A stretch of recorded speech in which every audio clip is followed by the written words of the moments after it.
What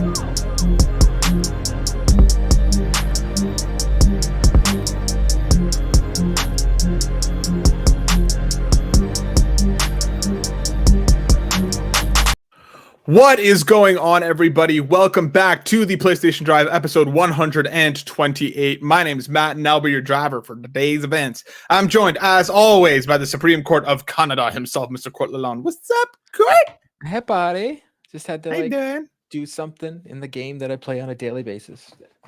Whatever it is you need to do. Look at your little cute Spider-Man band-aid. You had a little. Yeah, I got hurt. Yeah, I caught myself slicing onions. Oh, Jesus.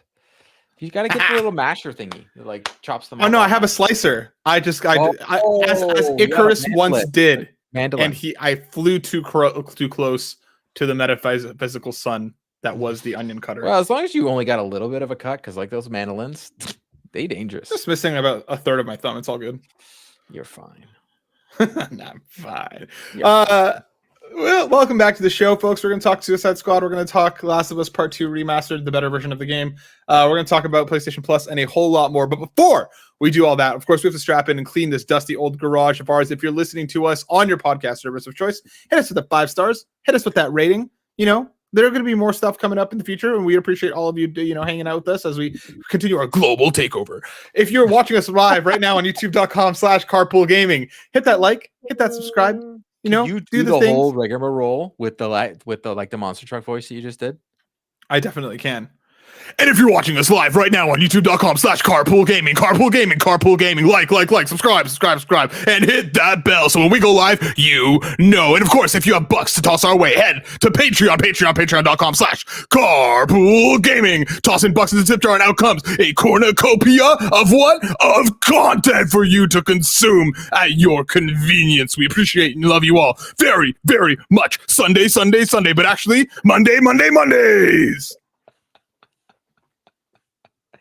As if I don't practice that in my spare. I love how, because of Fox 29 growing up, living in Ontario, we got the Buffalo. We got those monster truck. That Sunday, that commercial was always on Fox 29 because it was always in Buffalo where the monster trucks were, unless it was at the Rogers Yes. Skydome. Crusher. But of course, on this week's show, we're going to kick this off as we always do, listening to our playlist. Court, what have you been playing lately? Well, as I said before, I was playing NHL 24 right before we went live. Just clearing up some stuff because they have their new sets on a daily basis. Very addicted to this game. I have also 100% been playing Call of Duty. Been loving that. Matt is good at that game. I can't believe this. I'm going to say this. Dude, I did not know that there was online split screen. I did not know that either. So we'll get into that. Yeah. Because I have sorry, I'm going to interject here for a second. Yeah, I called my buddy over. We always play Battlefield together, and shout out, I got a copy of the game. I was like, you know what? Why don't you come over? Because he used to play a lot more COD than I did. I was like, why don't you come over? Old school, pass the controller, take matches back and forth. And then I saw it's like enable split screen, and I was like, excuse me? And yeah, we were able to play online together. That is very cool. It's awesome. I never in my mind would I have expected a Call of Duty game to give us online split screen in this day and age. Like that, sure, like 10 years ago, sure, I would have been thinking about it, but like seamless. He logged into his account.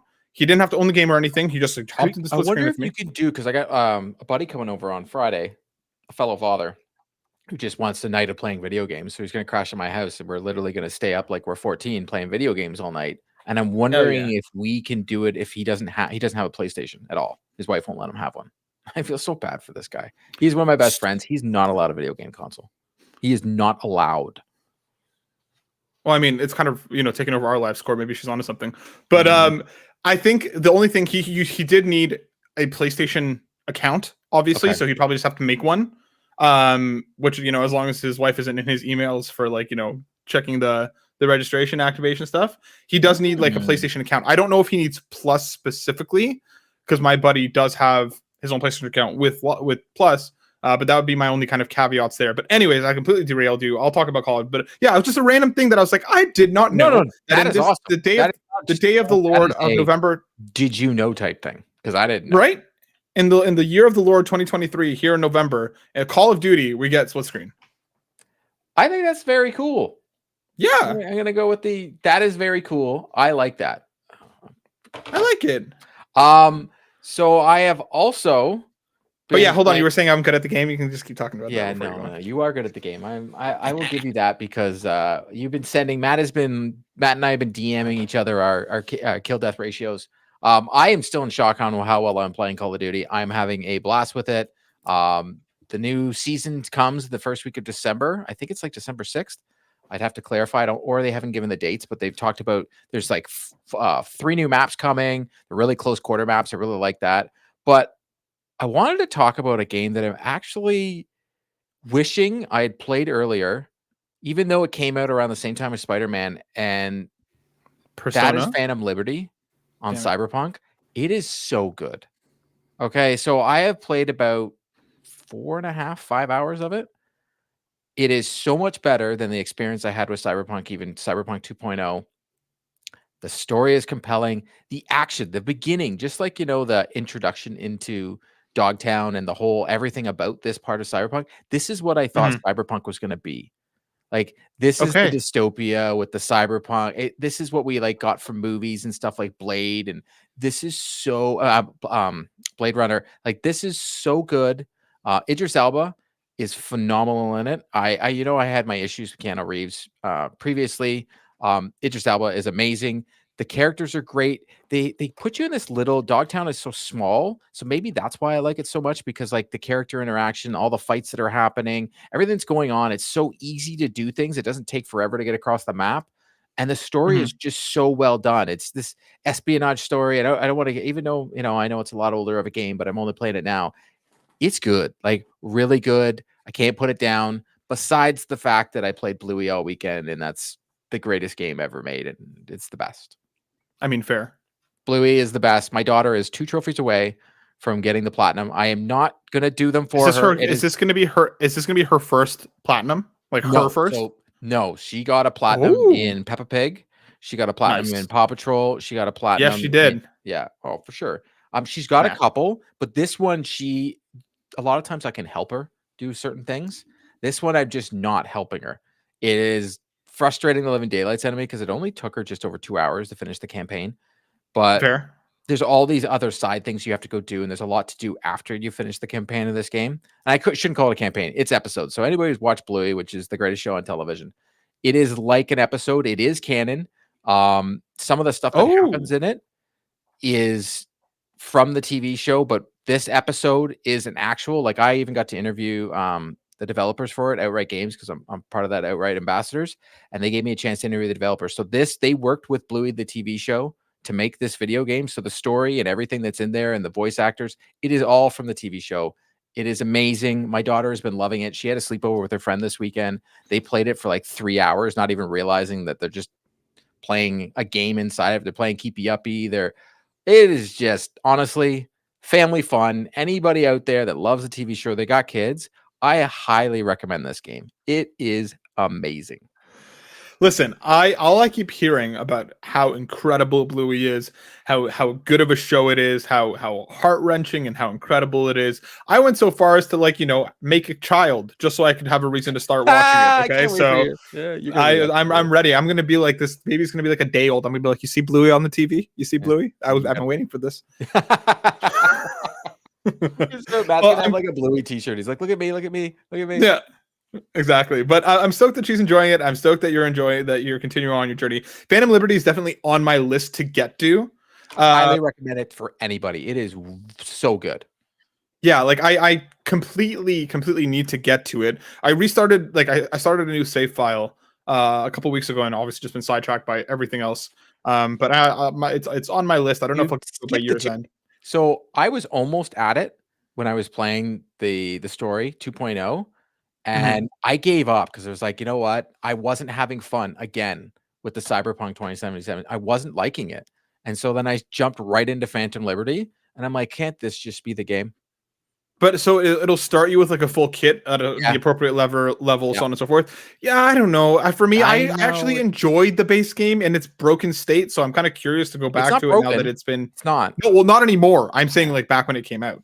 But it's definitely on my radar. I'm glad you're enjoying it. Yeah, I've still been playing a bunch of Call of Duty. It's so satisfying. Yeah. So easy just to hop in for a couple games and just kind of run around wreck shop. I almost won my first free for all in Rust. I was this close. I ended up second. I was right there. It still eludes me. Dude, but that one you sent me, your team deathmatch, when you had like, I know I was very impressed when I had my 0 deaths, but like you had like 27 kills in 1 death, and I'm like, oh my god. I had one game that Rust is like bullet hell.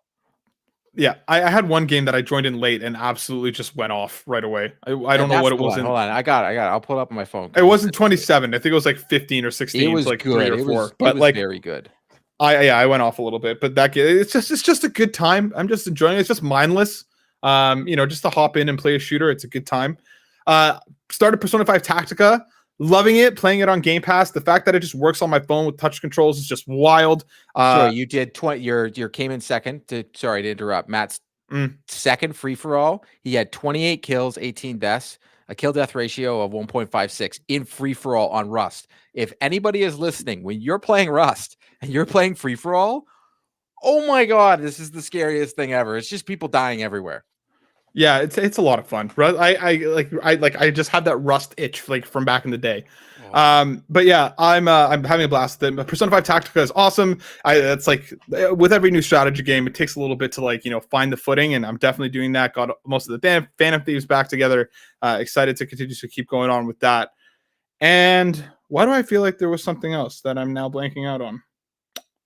Whatever, if I remember, I'll talk about it later. But let's get into it, my dude, because we have some news to talk about, and of course, we have a whole bunch of community questions. Let's kick things off with some, I guess, some Suicide Squad stuff.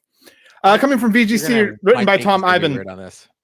New Suicide Squad Kill the Justice League video series launches alongside pre-order. Standard and deluxe editions of the game have been detailed ahead of February's release.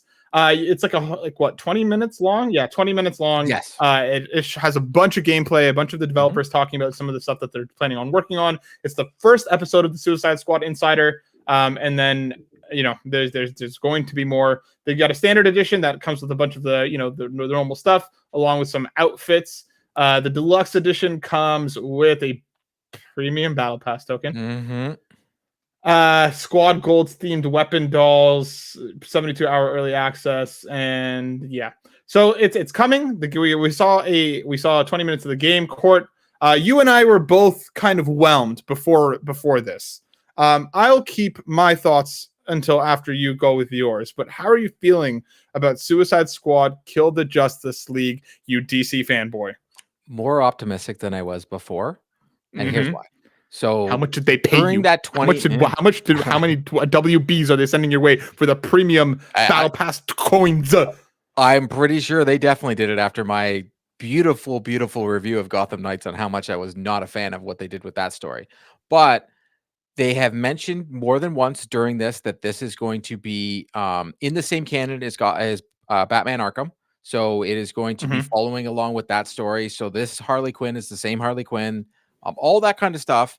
But they also said that they were doing a huge focus on story in this. So my hope is we're not getting an Avengers. That's what my hope is. We're not getting a Square Enix Avengers where I could tell that they really were doing something awesome with Kamala Khan's story. And then they just, I don't know, they just stopped doing it. And so my hope is that we do get a great story, and Rocksteady has never let me down with regards to storytelling. So my hope is that I'm going to get a good story in the Batman world.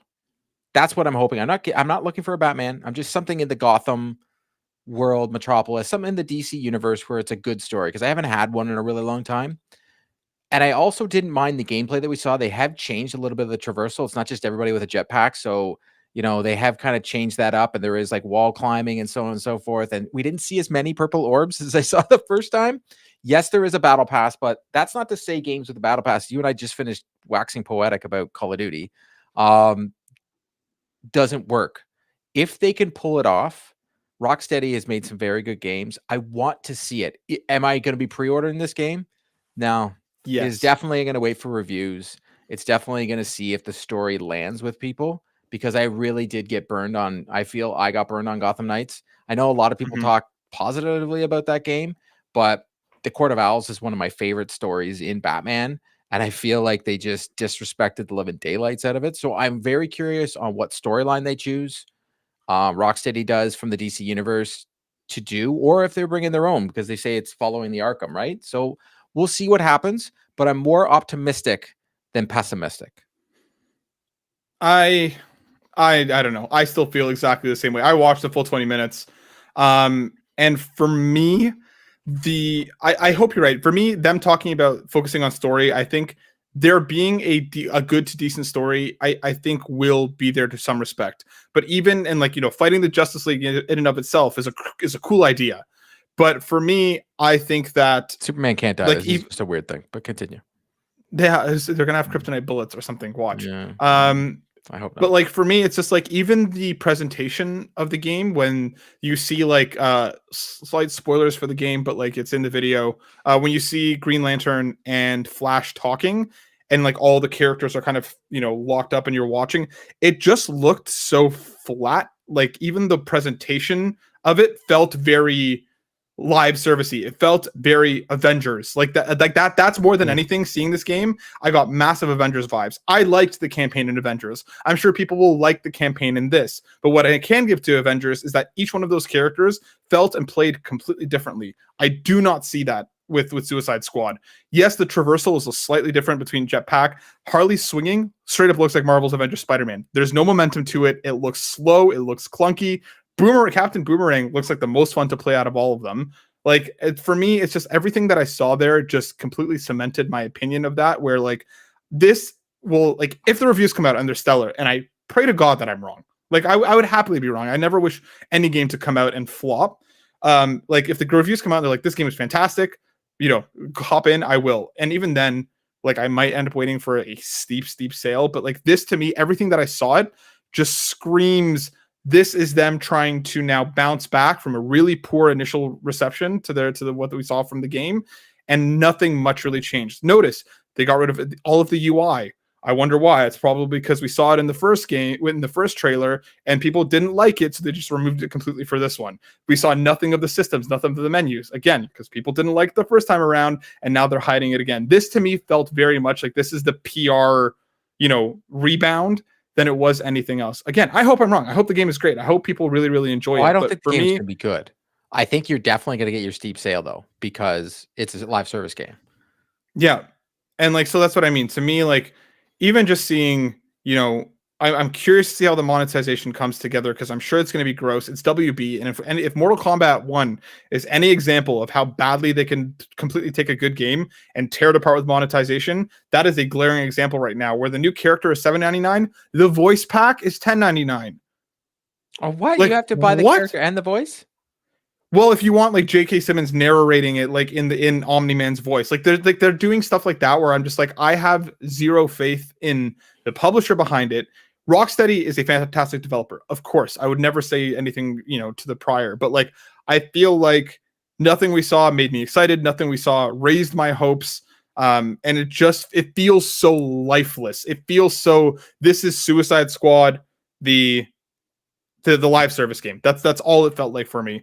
And I hope at the very least 6 months from now, we're going to be like, the campaign was fun.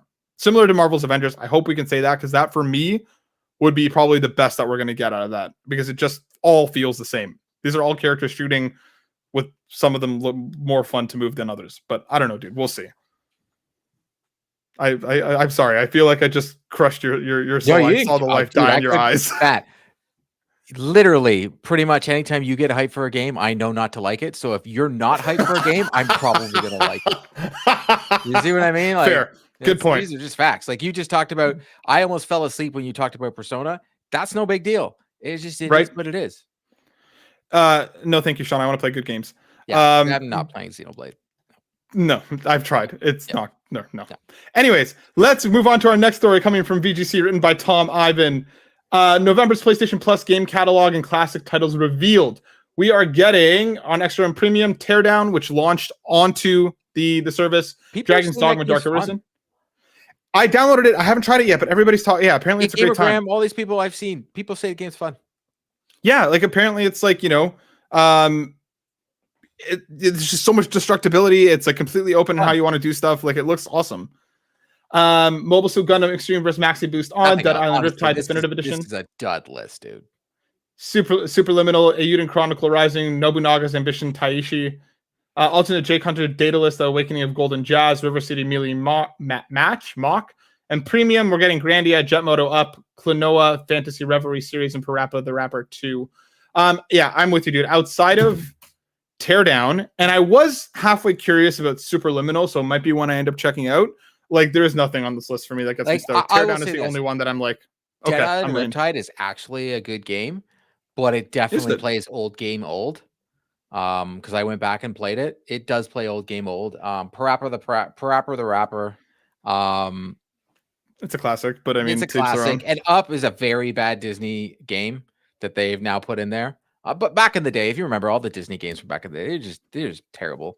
It is not good. I played it before. That used to be on PlayStation Now. It's very interesting. A lot of these games that were announced this week, because I played them with my daughter, they were PlayStation Now games before PlayStation Plus came. So I was like, I saw the list and I was like, it's a big disappointment list. We'll see.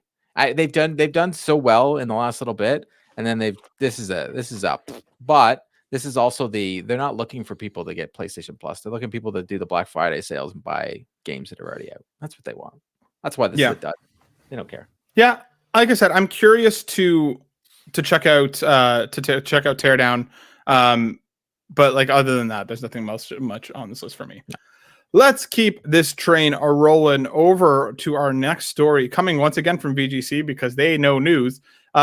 This is coming from Tom Ivan. Spider-Man 2 and Mario Bros. Wonder topped U.S. game sales in October. They're pulling from Matt Piscatella over on Twitter /X, who's wonderful. But evidently, Spider-Man 2 sold over 5 million copies globally during its first 11 days. Mario Bros. Wonder sold 4.3 million units globally in its first 2 weeks. Other entries are Assassin's Creed Mirage, UFC 5, NHL 24, Sonic Superstars, Metal Gear Solid Master Collection, Full Earth Motorsport, and Lords of the Fallen. So a pretty strong list. Or is this worldwide? U.S. game sales. So what is making me smile then is NHL 24, even in the top 10, is pretty impressive. I mean, they're sports games. They always sell well, don't they? I feel like they always do numbers. They're not like a Madden. They're not like a FIFA. NHL is usually like Canada buys it and a couple people in the United States buy it. Okay. I always thought that they sold well. I'm just trying to see if there's an actual list here, but I can't see the actual list. But yeah, Spider-Man 2, obviously gangbusters. Like 5 million units in its first 11 days.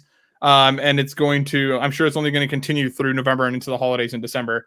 I can't wait for the remaster. Gangbusters. Yeah. Of Spider-Man 2? Yeah. Oh, I know. Me too. Honestly, I am excited for the DLC. If people who have played Spider-Man 2, there's definitely DLC coming. There's definitely more story to be told. And I am very excited about it, especially with what we saw with that red room that people saw after the fact. I'm still shocked that I never found it in my playthrough. Like I guess I wasn't really looking because it's like, as soon as you see it, you're like, how did I miss that? Like, because it's right there. But it's obvious we're going to see other Marvel characters in this DLC. Last time we got Black Cat, Rhino, and Tombstone. Well, Rhino was in. Oh, sorry, Rhino was in the base game. Tombstone, Black Cat, and. Well, I mean, Black Cat was kind of the major focus, but Tombstone was the villain, right? I'm gonna check. But yeah, no, I'm with you. Like I'm stoked on. So who do you think we get? Who is our foe, and who is the villain for the DLC? And do we get 1 or 2 sets of DLC? So we're not going to be spoiling anything. This is all pure speculation. But that's definitely speculation. I kind of think it's going to be Kingpin. Same here. To some extent, I think it's going to be Kingpin. I don't think they're going to. I think he gets out of prison. I think we could see something along those lines, possibly again, like the Hand working with him. That could even work in that front. Daredevil. Daredevil would be cool. I don't think I think that is like a guarantee that it's Daredevil. I'm very curious to see if they'll actually do it because that will be the first time that we actually get a Marvel hero proper. But it's easy. I know as a lot of people, including yourself, want a game. I think this is easier. I think this is easier though than giving a Daredevil game. I think so. But like again, I mean I'm in. I hope it's real. But yeah, Spider-Man 2 swinging its way to success. Let's hit on one more story before we talk about the remaster news of the day. Coming from VGC, written once again by Tom Ivan. Artist lists potential launch windows for Insomniac's Wolverine and Sony Ben's new game. The titles could be targeting 2024 and 2025 release windows, respectively. According to Reset Era, concept artist Hung Nui, apologies if I'm messing up your name, listed a 2024 release window for Insomniac's Wolverine and a 2025 launch window for Ben Studios' next project on ArtStation, which is a website used by artists to showcase their portfolios and network. However, since coming to light, mention of both Sony projects have been scrubbed from Nui's profile, which currently lists Company of Heroes 3, The Quarry, and Sony's Demon's Souls remake among his credits. It's because he got in trouble. Yeah, on top of the fact that there are other rumors and stuff going on that apparently, again, we have no idea what is actually going on with any of these games, but Brian Intar's comments about Wolverine not being in the game made me think that we're getting Wolverine a lot sooner than we think.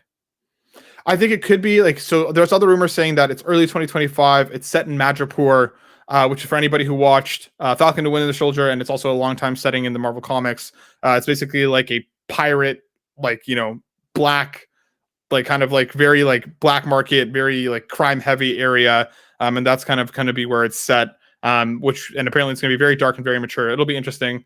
But yeah, I think 2024 to early 2025 for Wolverine makes a lot of sense. We know Insomniac has multiple teams. I'm sure the second team is hard at work on it. And for Ben's new project, yeah, I mean, it's been a long time since Days Gone. It has to be pretty soon out. I don't know, Court, where are you at on this? Well, here's where for Wolverine, where it's set in Madripoor, I guess people were looking at the trailer we got, because the trailer originally, even myself, we all thought it was Canada because there was the Quebec license plate, all that kind of stuff. But then people are saying that there's this Madripoor menu, I guess, that people have now found after the fact. Plus, I don't know if this spoiler, whatever. The TV show Loki, there's the report that's on the desk, and it talks about the guy with the claws in Madripoor. So that's another reason everybody's talking, because there's the case files on the desk, and when they're talking about Kang, but there's another case file there, and it's talking about Wolverine. I think we're getting it a lot sooner. My only thing is because of what Brian Intihar said, because I think it was either IGN or Kind of Funny when he was on, and he was asked if he thought about putting Wolverine in Spider-Man. And he said the team is working real hard, and you'll probably hear more about Wolverine. So I figured, what's the point of putting him in Spider-Man? So I was like, okay, why? Because and then we've talked about it, but he said so many things in those two interviews where I was just like, oh my God, Sony PR was probably just shut up. Because he was just throwing everything out. But to me, he made it sound like Wolverine is a lot sooner rather than later. And given that their hands were forced, Sony, to show us The Last of Us this weekend, because, and let's be honest here, the leak came from them. The leak that was all on the internet, it was a data miner going on their PSN store. They put it up in the store. So a lot of people were like, oh, they were going to announce it at the Game Awards. I don't think they were. I think they were just going to announce it this week. And the fact that it got put into the store, that's how people saw it. If it was Game Awards, it wouldn't have been loaded up into the PSN. That's just my thought. I still think we're either going to see Wolverine or we're going to see what's coming from Sony Ben at the Game Awards. I think Wolverine makes total sense for us to see our first actual gameplay trailer. I'm not too married to that initial trailer that we saw, because that to me felt very much like, here's the announcement trailer, here's the vibe check. This is obviously Wolverine. I don't know if they're going to really use a lot from what we saw there. I think that's one of those Easter egg laden things where there's a bunch of stuff that it alludes to what the game is going to be. But I think next year, late next year or early 2025, I think makes a lot of sense. And then Ben, it's been a while. So I wouldn't be surprised. Yeah. I got you. But I think we'll probably see something. I don't know if they would go so far as to have two Sony first property. No, I think you only get one thing Sony at the Game Awards. We're getting something. Definitely we're getting something. Drellesh, yes, I do have a Spider-Man Band-Aid because we know Last of Us now is what? We know when Last of Us is coming out. So it's coming out in January. You still need a fall game. You still need plenty of else. We don't know anything else that's hitting next year. Yeah. We don't know anything else. That's what I'm saying. Something at the Game Awards. Couple quick side comments here. Wolverine's Canadian. Maybe he makes his way to Madripoor. I would assume it's something along those lines. And do they finish the flame missions in DLC or next game? We're not going to spoil how that side quest line ends, but to me, that's a next game thing. They basically said in interviews that they don't want to finish that storyline until like, you know, they have time to properly flesh it out. And I don't see them replicating what 2 was in the DLC. I feel like he made a comment about the DLCs with a hint that character's around. Yeah. So I mean, I feel like that'll be a next game thing. I think it's going to be a beefy side quest thing, but I think it will probably stay in the side quests. As Cord alluded to a few times already, let's touch on our last news story because t-shirt. I know. The Last of Us Part 2 Remastered coming to PS5 on January 19th, 2024. This is coming direct from the PlayStation blog. Look at that Persona 5 Tactica. No one needs to see it. I just like it. I like it. No one cares. Look at that. Coming from Jonathan Dornbush, who's now at Naughty Dog. I forgot that he's at Naughty Dog now. Same. When I read this, I was like, oh, good for him. Good for him. We got a trailer showing off a whole bunch of stuff. Obviously, the game is coming on January 19th, 2024 to PS5. No PC announcement as of yet. But we're getting a whole bunch of stuff added to the game. I just want to see if there's like a list here. Nope.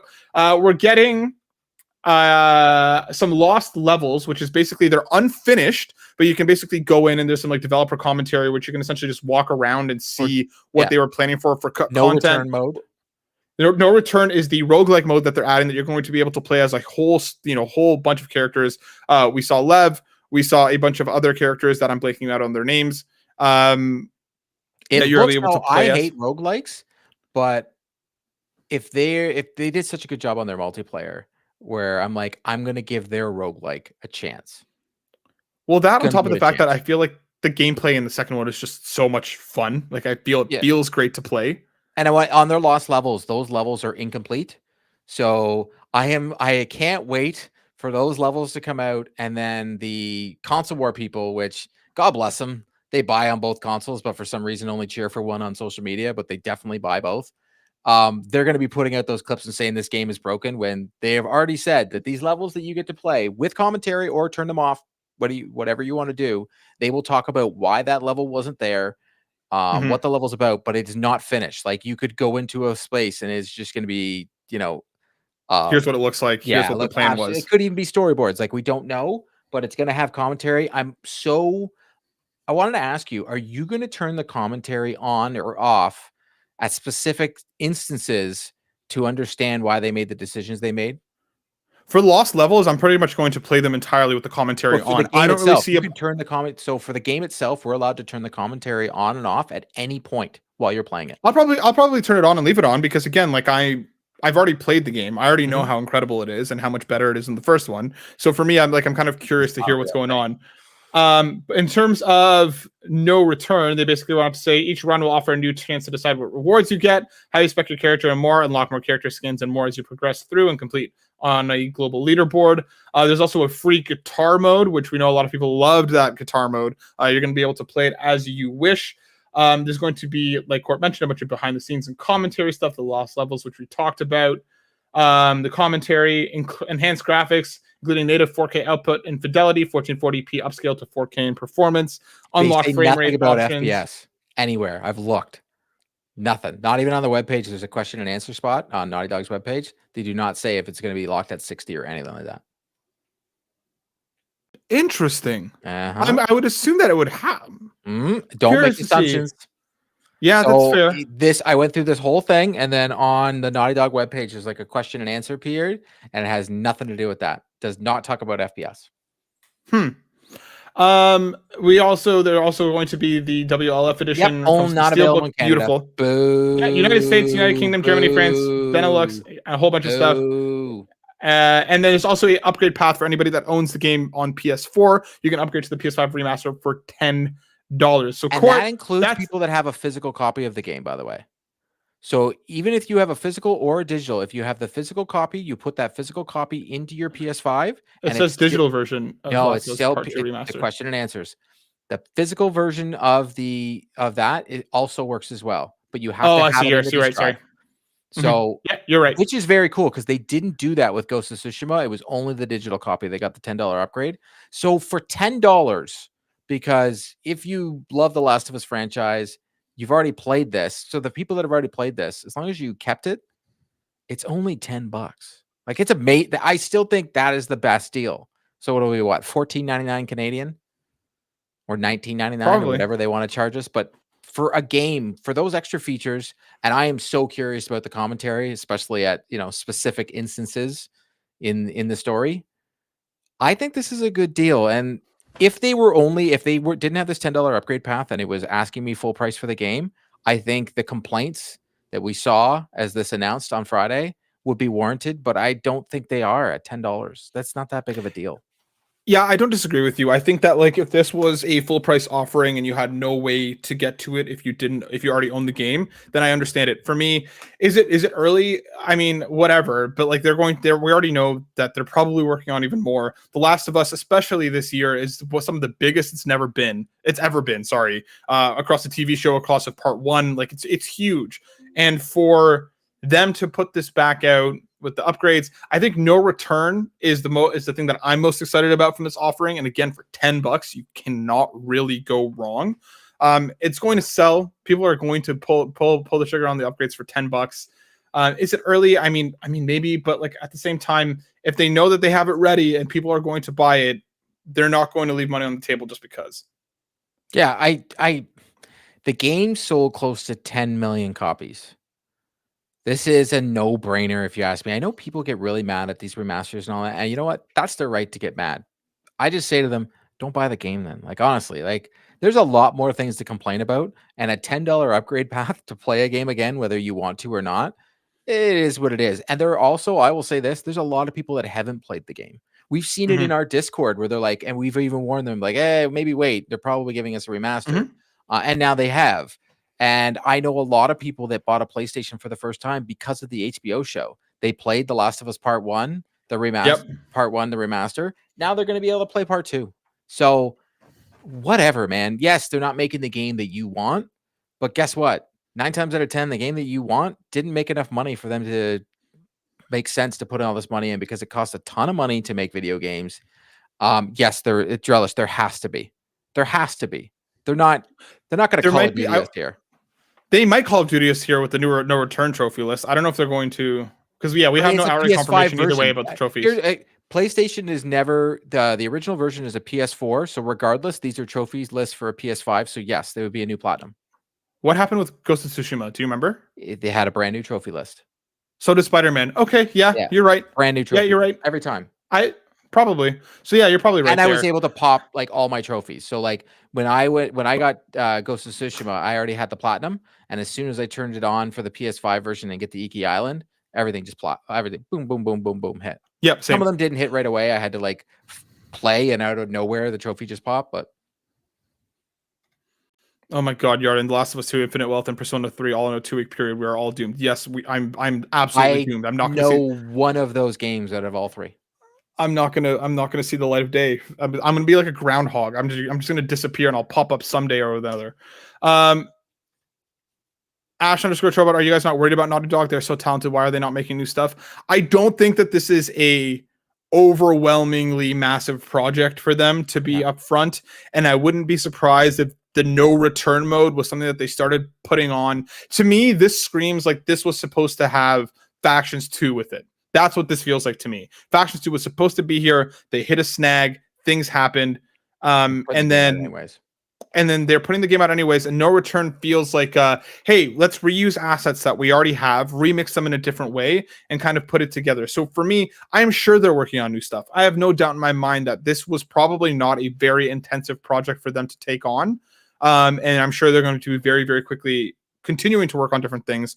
We know they have multiple teams. I'm not really worried at this point. No, we know that they are working on a new game, and Neil Druckmann already hinted at The Last of Us Part 3. So we've got a TV show that's coming out, and they needed to have something to follow the hype train. We already got the remastered with Last of Us Part 1, the TV show. We get The Last of Us Part 2 TV show and The Last of Us Part 2 in the game. This, to be totally honest, this is marketing 101, and well done. Like Sony, this wasn't stupid. This was smart. They're going to make a lot of money off this. The show did gangbusters, and now they're going to put out a game that people are going to recognize towards the show. And they're putting it out before the new season because of the writer's strike. Do you want a new The Last of Us, or do you want a new game? I want a new. To me, I want Last of Us Part 3. 100%. It's one of my favorite franchises. I don't even think twice. I'm greedy. I want both, but I want a new IP from them first. Like after getting the Uncharted was an stellar IP that they brought out, The Last of Us, another stellar IP. I want something new from them, and then The Last of Us Part 3 to come a little bit down the road. You know how I But feel about great studios trying to do something new and we all hate it after. No, I just want another but Last of Us. without that, we wouldn't have gotten The Last of Us. Yeah, I 100% agree with you, and I get it. But I stop, like, in this day and age, supposedly it's taking way too long to make video games. And every time, look at Rocksteady. I'm trying to be optimistic about a game that's probably going to be terrible. But like, whenever they have the secret sauce, how about just like, churn it, like finish the story. The Last of Us story is not done. Finish it. Let's bring in a couple questions related to The Last of Us because we have a whole bunch of questions this week. But by the way, if you want your questions on the show, hit us up on Discord, hit us up on X when the weekly post goes live. Leave them in the comments. A whole bunch of stuff. Nagachaka writes in saying, "Are you hoping that The Last of Us Part 2 Remastered will have a brand new trophy list or an easy but still satisfying free platinum trophy by importing our old save files? Also, will you be playing on day one and possibly streaming your playthroughs so the CPG community can be a part of the emotional journey / hashtag I'm ready to cry again?" We just talked about the trophy list. We're hoping that it's going to be, pop all over again. And are we going to be streaming? Probably, because Court needs to be put in his place and understand on camera why this one's better. Anything in place. I will definitely be playing it. One thing we'll probably try and do here is not have us all play the exact same 2 hours, because the feedback on that was not the best. But we'll do better than that. Maybe we'll just because technically we'll have our save file there, so we can hop in at any point in the game, right? Maybe we'll just try. Maybe we'll just do. One of us can do the story. One of us can do No Return. Yeah, it may be watching me be in pain playing No Return because it's a roguelike. It will probably be more entertaining for everybody, and Matt can do the story. There you go. Darth Stridius writes in asking, at Court Lalonde, how excited are you for your favorite Last of Us game coming to PS5 as a remaster? I am extremely excited to play the game again, and I am more excited to hear the commentary.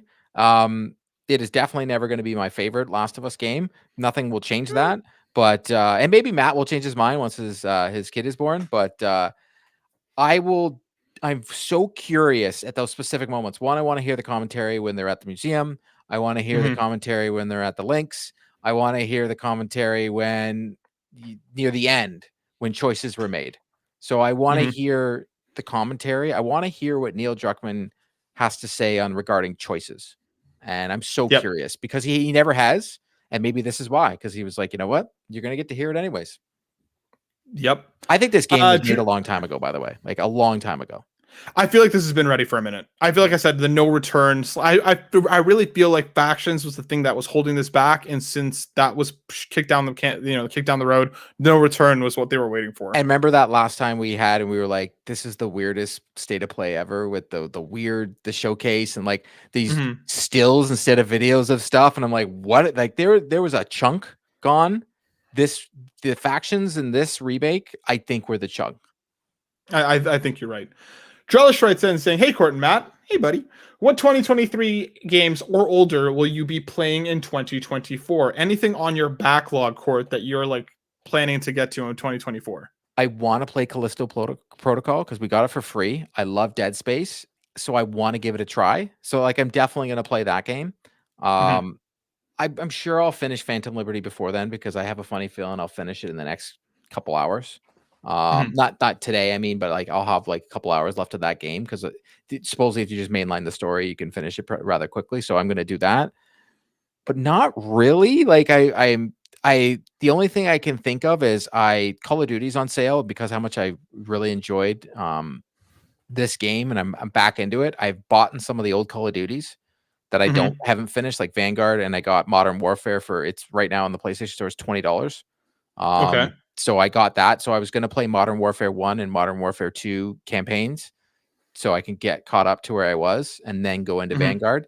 That is a plan. So we'll see. But with Last of Us coming out in January, I'm pretty sure I'm going to be playing that. Probably. Yeah. And plus I've got 2 on-the-go games with NHL and Call of Duty now that I'm playing consistently. Yeah, for me, I definitely want to go back to Ghost Trick, which came out earlier this year because Seth was hyping it up and it seemed cool. But for me, kind of my major in between, essentially now once I finish Persona and Like a Dragon Ishin, my plan is to basically get through Yakuza 4, 5, 6, and Gaiden between now and the end of January for Like a Dragon 8, because I want to see through Kiryu's story before we get to the new one. And everybody knows I have no self-control, so obviously I'm going to be buying the new one day one. But I want to get through the rest of Kiryu's story before we get there. So 4, 5, and 6 is going to be like my main focus the next couple months. Yeah, I know. Black Wyver writes in saying, hope you guys had a fantastic weekend. Thanks, you too. Couple questions for the show. Number one, from all the memorabilia and collectibles in your background, which one is your favorite? What's one of your favorites in your background there, Kyoit? Is it a picture of me? He just left. He just the headphones down. He's walking away. He's picking something up. He's picking another thing up.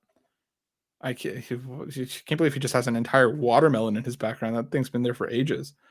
He's just picking. Oh, he put something down. He's picking something else up. Oh, he's coming back. He's coming back.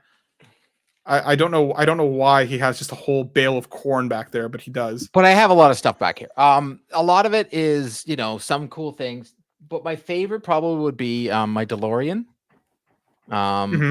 So this DeLorean actually lights up. It's from the Back to the Future Part 2. You can actually put up the it's they talk about that movie in Avengers. They do actually. I know. Back to the Future is one of my favorite things, and I was able to get this, and I just think it's just so cool. I play with it a lot. Still, it's like a toy that I still play with. And to be totally honest, it is a picture that my daughter drew. It's behind me. You can't see it, and my head always covers it, but I know it's there, so she's always behind me. So this is actually up on my shelf every day, but when you see me on screen, you can never see it. It was one of the first ones I got it framed and everything. She drew it for me, and she came home from school one day and she was like, this is for you, Daddy. And she wanted it for the background. So this is behind me at all times. So yeah, this is my favorite thing. That's adorable. I love that a lot. For me, I really love this Mega Man Battle Network / Bass fight thing. This scene. I love how you had to call it a thing. You're like, I love it, but it's a thing. It's a thing. I wanted it. I saw it, and it was just too expensive. And a bunch of my friends and my wonderful wife all combined to get it for me for one of my birthdays. Obviously, my 19 inches of Venom. My Vita is something that I love dearly. And I have down here. I'm gonna try and pick it up. This thing doesn't really move well, but I've always wanted to make like one of my own like Gundam things, but I don't like Gundam. So before we left Korea, before we came back here, because we had to do like the mandatory quarantine back at the time, I got a War Greymon that was like we got in Korea and brought it back with us like boxed up, and then my wife and I spent like 4 hours building it together. It's functional. It works. It's complete. But I love this thing dearly. Don't fall. It didn't fall. I also wanted to add that all the Lego that you see behind me. So there is there's some Star Wars Lego there. There is some Horizon, Forbidden West, and we've got a lot of Batman Lego there. All the Lego that you see behind me, I built together with my daughter. So a lot of the stuff that you actually see behind me is like a shared. I have a Wicket from my trip to Florida. My daughter picked it out for the background. And then that Grogu is my daughter's, when I was turned 40, that's what she gave me for my birthday. Is that Grogu. Cute. So a lot of the stuff that you actually see behind me, there's also a mini hockey jersey behind it that actually has my daughter's number on it that she won in a hockey tournament. So a lot of the stuff behind me is me and my daughter. Like Batman is me, like 100% everything you see here behind me. I also have a one-of-a-kind Brock McLaughlin print that is behind me as well. But a lot of it all has like a sentimental value. And then I also have my Bobby, right? So I've got my Bobby behind me at all times. And like, of course we have our Bobbies, but I also like these Spider-Man prints just because I got them together with Court. And Court has the exact same ones, except the Spider Gwen is at my daughter's. She's got it in her room. Black Wyver's next question: when certain games or limited editions are released in other countries and not Canada, how do you go around obtaining those? Asking for a friend. Thanks. Have a great week ahead. I don't know, dude. I usually give up. So I can, like, for The Last of Us, when I was not impressed, for Firefly Edition, my friends from Three Dads, Waba and Pez, both live in Massachusetts, so they were willing to buy it and then send it to me. That is Nice. pretty much the only way around it. I know people that live in border states that get PO boxes and they could just cross the Yep. border that way, but I wouldn't recommend it because I did the math on it and I was like, this is just not worth it. With shipping and everything, I was like, this is not worth getting the Firefly edition. Yeah, dude, when I saw the Final Fantasy VII Rebirth Special Edition and it was through Square Enix Direct, shipping was like $300 by itself. Like, forget it. There are some sites, depending on where you're looking for, like some sites that are like Play Asia and stuff, which do imports like from stuff from like Japan, which you can use sites like that as almost like a middleman. But yeah, similarly, it's either pay a lot for shipping, get a PO box, or see if you can find like another service that will help ferry it to you. But that stuff always starts running up the costs pretty quickly. It's not worth it. It really isn't, but like it is what it is. Other than that, I am also lucky. My parents live in Florida, so like last year I was able to order a couple things and have them sent to Florida. So then when I went there in October and March, I was able to bring them back with me. But I don't know, it's there you go. Just send everything to Court's parents and he'll bring it back for you. Steve, actually send everything to Kevin, and then Kevin will get it to you. Kevin lives in why Kevin? We have American carpoolites. Yeah, we got. Kevin is an American car. Well, yeah, but I'd rather harass Seth. Kevin. Yeah, but that's true. Yeah, I don't want to harass Seth. I don't want to make Seth do all that work. I kind of want to see us send a bunch of stuff to Locklith, and I can just see it like platinuming and finishing a game every day. He can do this. That's true. Steve at Captain_Quench writes in and says, if you could eat a PlayStation game, which one would it be and why? I say Sackboy. It's just he looks. I don't know what it is. I thought about this, and that's terrible that I thought about this. But the first thing that came to mind is Sackboy, so I'm gonna have to go with it. Seth has been summoned. He appears. Hey, buddy. Sean, have you heard of how many games Ryan is playing these days? Who knows? Dude, Ryan and Kevin. 14. I would love to just have them like sit down and have a conversation and see how long it is to this is the game I finished off.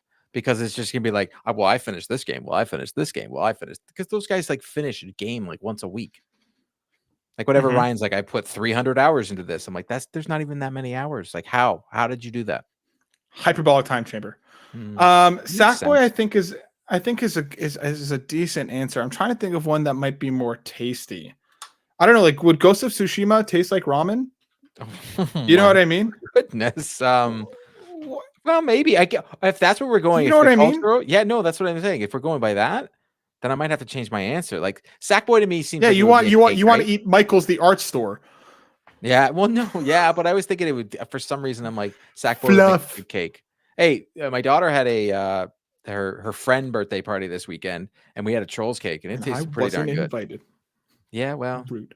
It was an experience. My wife and I rented it the whole theater. And we had 20 kids in there, and we gave them slushies and a big thing of popcorn, and they had to pee like 15 times. So any boy had to go to the bathroom. I had to take them. I didn't watch this movie. It was just going to the bathroom, cleaning up spills, one kid crying, kids getting mad because they didn't get to sit beside each other. It was a thing. It was a thing. Ed Varnell, Boss Rush Network at that retro code writes in and says, when the story that Sony was co-financing the Legend of Zelda movie came, did that take you by surprise? Could that lead to more gaming movies and projects? Could Sony actually borrow some ideas from these movies and use them in their games for the future? I don't like most of the Sony movies that they've made so far, and I wish they would make other movies because it's just so. As soon as they said that Legend of Zelda was being made by Sony, I had zero faith that it would be any good. Yeah, I'm kind of with you there. I don't know. I don't know how much like calling it right now. Like that's what's happening. Yeah, and then The Rock is going to be somehow. Mark Wahlberg is going to be in it. Like, let's be honest here. He's Ganon. Like, I hope yeah. The Rock is going to be either Navi or Tingle. Yeah. Yeah, I don't know. Like like Sony's the movie arm, I feel like has been wavering quite. Gran Turismo is very good. Watched it. I haven't watched it. Very good. Yeah, I don't, and like anytime Avi Arad shows up, my I'm a little bit, how is this going to be? But like again, like I wish it wasn't live action. Yeah, like Sony's cartoons. Cross the Spider-Verse, yes, animation, amazing. Animation studios that they have, unbelievable. Voice actors, great. Zelda should have been an animated movie. It is going to be, people are going to be like, it looks like Lord of the Rings. It's not going to land like they think it. I got really lots and lots of negative thoughts about this. Yeah, I'm with you. I'm really like hype is like 6 feet under for what this is going to be, and like Chris Pratt is going to be Zelda. Somehow they're going to put Chris Pratt and Tom Holland now too. Like, how can he be everybody? Really? Yeah. Chris Beckler at Super Nintendo Dad writes in saying, "Why hasn't Sony made a Jumping Flash VR game yet?" Okay, can backstory? Who's Jumping Flash? It's one of like those OG PS1 exclusives, like way back when. Like this probably would have been around the time that you got married. Oof, yeah, that's a good point. We had to do that little thing. Everybody on Twitter today was like, "Oh, I'm like, what year did you graduate high school?" I'm like, "Yeah, no one needs to know. Yeah. It was a long time ago." Sure. I honestly, we do need more VR games because when they do make them, they're fun. I'm still playing Walkabout. I still like Beat Saber. There's not enough games being made. It just doesn't make any sense. Hence the reason I did not sign up to get a Portal, because the last thing peripheral they just brought out that didn't support. So I'm just like, ugh. Yeah, I don't know. I'm like, I just don't know if the IP carries enough weight. I know this is like a recurring thing for a lot of people that they want a Jumping Flash VR game. I hope they do it. I mean, if it's like a like a parkour game but in VR, like I'm in. And of course, our final question, Steve Igvari at Svigvari writes in saying, "Hi, PlayStation Drive, long time, first time. Off the heels of the news that Naughty Dog is releasing The Last of Us Part 2 Remastered, when will Court admit it's the better Last of Us game? Thanks, Heart." Never. It'll never happen. I have an emotional connection to Last of Us Part 1. People really just need to get over it. I've never said that The Last of Us Part 2 is not a good game. I just don't think it's better than Last of Us Part 1. Yeah, you know what? You're fine. Whatever. It is what it is. I'm okay with it. And that brings us to the end of the show, everybody. Thank you so much for hanging out with us, Court. If people wanted to see and hear more from you, where could they do so? You can find me at Twitter at Court Lalonde, or X, as Matt likes to call it, or at Carpool Gaming, or you can find me every Wednesday evening at 8 p.m. Eastern time on 3 Devs in a Console. Instead of watching the Trophy Room, come watch me, or go watch PSVG. They come on a little bit after me, so I can be the palate cleanser for PSVG, and then you can go watch PSVG after. That's you go. What you should do on your Wednesday evenings, people. There you go. Planned out. As for me, you can find me over on Twitter at Matt_SilverSoul, and of course here on the PlayStation Drive each and every week at 1 p.m. Eastern. But before we go, we obviously have to thank all of our incredible, wonderful patrons. We could not do this with any one of you wonderful folks. We're going to thank Jonas Young for coming up to the platinum. Of you wonderful folks. Yeah. What did I say different? It doesn't matter. You did, but it's okay. I love Words are hard today. Yes, it's definitely a Monday. It's definitely a Monday.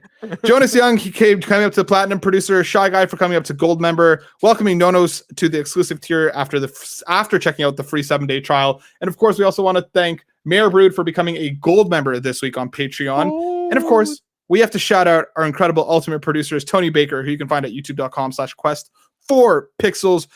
Jonathan Brown, his link tree is pme.jib. You can hear his musical stylings all over at Carpool Gaming. Make sure you go check him out. Literally the intro to this show. Literally.